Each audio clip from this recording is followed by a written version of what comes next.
Never ask a woman her age, a man his salary, and Colonel M how many times he had to do chapter 4 and 5 just to maximize some experience. Alright, so I'm going to be real with you. I'm doing this a bit more leisurely, but don't worry. I'm still going to do like some commentary on the side and a little bit of editing just in case. Everything here is roughly the same. There are two exceptions. One of the exceptions is that Framme needs the Sharina ring, and then the other exception is just some slight ordering. Everything I do with Boucheron clan doesn't really have to be done. I'm just doing it for fun. So, the big thing is that my Alear is getting really, really low on EXP. And originally, when I was planning this out, I was having a hard time with some AI going roughly exactly where I needed to go, and I was also trying to make sure that Chloe was getting her EXP. So, I figured that the sacrifice was that if I got Chloe the EXP that she needed, I don't have to worry too much about Alear getting that EXP, just so long as Chloe can get up there. Then we got to the weird part where XS decided to ask me, hey, why did you put all the EXP in Celine? Whatever you say. And I'm like, well, I was having a hard time with manipulating everything. And by manipulation, I mean, like, getting it to where it was always consistent. Not necessarily, like, manipulation. Understood. We're going to go over that because there actually is, like, a clip I want to show later on as far as, like, some things you can do to manipulate enemies, but not right now. There is one other change. If you saw with Vander, I unequipped the Iron Axe. You can equip the Rider's Bane too, that's fine. It's just so that the Sword Flier doesn't double. I keep Etier there because I believe she's the anchor point to make sure that that Hand Axe Cavalier is going to go after Alfred.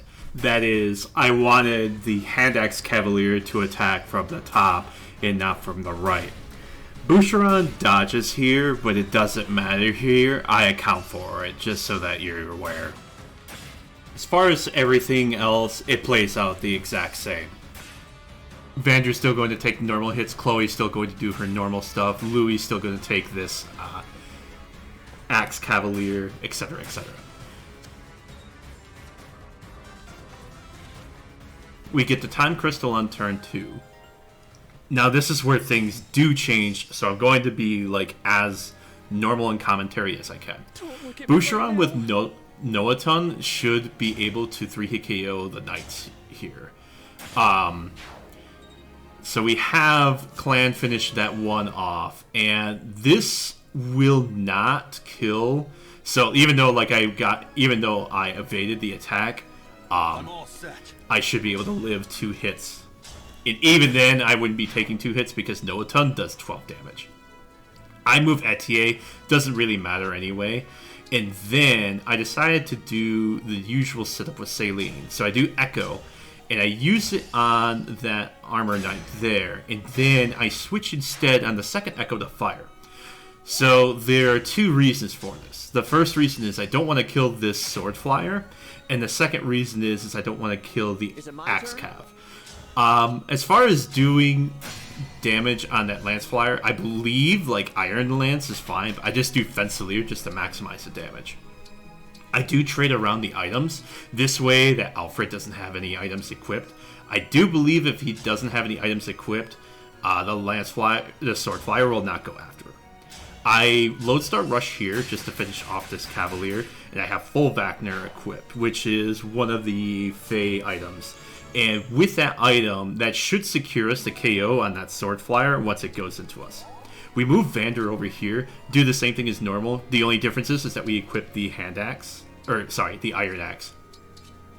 And then Framme, we move forward just to hug Celine this time around, but that's okay.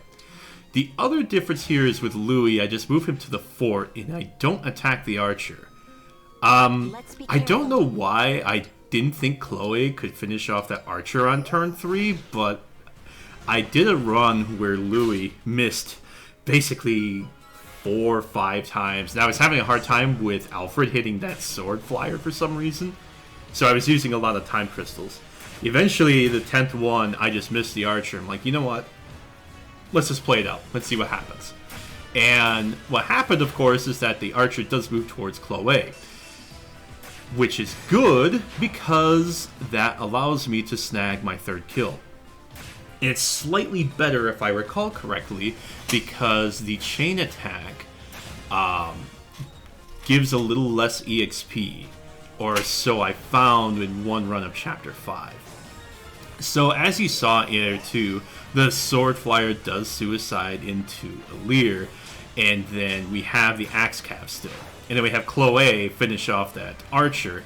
And the thing is that, again, that Sword Flier is not going to KO.